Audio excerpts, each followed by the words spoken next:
আজকে আমি রান্না করব ব্রয়লার মুরগি ভুনা। তো দেখতে পাচ্ছেন কি সুন্দর কালারটাও কিন্তু অনেক সুন্দর হয়েছে, লোভনীয়, খেতেও কিন্তু অনেক মজা হয়েছে।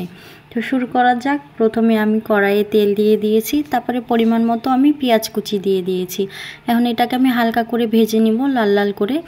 ভাজা হয়ে আসলে আমি একে একে মশলাগুলো সব দিয়ে দিব। তো এখানে আমি পরিমাণ মতো একটু পানি দিয়ে দিলাম, তারপরে তো পরিমাণ মতো দিয়ে দিলাম আদা রসুন বাটাতে, আর একটু নাড়াচাড়া করে নিলাম।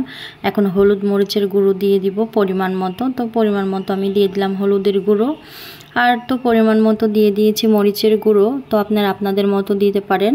আপনাদের ভাইয়া একটু বেশি ঝাল খেতে পছন্দ করে, সেজন্য মরিচের গুঁড়োর পরিমাণটা একটু বাড়িয়ে দিয়েছি আমি। দেখতে পাচ্ছেন কি সুন্দর কষানো হয়ে গিয়েছে। আর আমি সাথে দিয়ে দিয়েছিলাম গরম মশলা, তেজপাতা দিয়ে তো কষিয়ে নিলাম মশলাটা। তারপরে মাংসগুলো আমি খুব ভালো করে ধুয়ে পরিষ্কার করে রেখেছিলাম।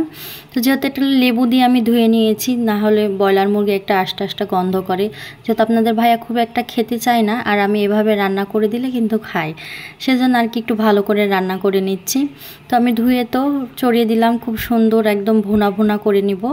তো দেখতেই পাচ্ছেন কি সুন্দর হয়েছে, কালারটা কিন্তু অনেক সুন্দর হয়েছে। আমার কষানো হয়ে গেছে। এখন আমি ধনিয়া পাতা দিয়ে দিলাম। ধনে পাতা দিয়ে আর একটু নাড়াচাড়া করে আমি পরিমাণ মতো দিয়ে দিয়েছি পানি। তো বলক উঠে আসলে রেডি হয়ে যাবে আমার মুরগি ভোনা। তো আজকে রান্নাবান্না যেটা করেছি সেটাই আপনাদের সাথে শেয়ার করছি। দেখতে পাচ্ছেন কি সুন্দর হয়েছে। প্রায় আমার মুরগির রান্নাটা শেষ। এখন আমি জিরের গুঁড়ো দিয়ে এটাকে আমি নামিয়ে নিব।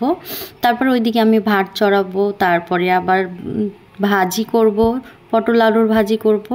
তো সবটাই আপনাদের সাথে শেয়ার করব। তো এই তো দেখতে পাচ্ছেন আমার মুরগি রান্না কমপ্লিট। ফাইনালি লুক খুব সুন্দর হয়েছে, খেতেও কিন্তু অনেক মজা, কালারটাও কিন্তু অনেক লোভনীয় হয়েছে, তাই না?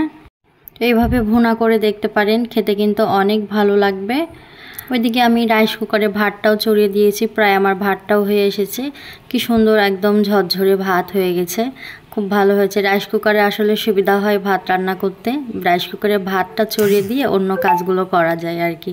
তো ভাতও হয়ে গেছে। ওইদিকে আমি পটল আলু, আমি কাঁচামরিচ পেঁয়াজ সবটা আমি কেটে রেখেছি। এখন ভালো করে পরিষ্কার করে ধুয়ে এখন আমি ভাজিটাও চড়িয়ে দেবো। তো এই তো কড়াই আমি তেল দিয়ে দিয়েছি। এখন আমি হলুদ মরিচের গুঁড়ো দিয়ে ভাজিটা চড়িয়ে দিলাম।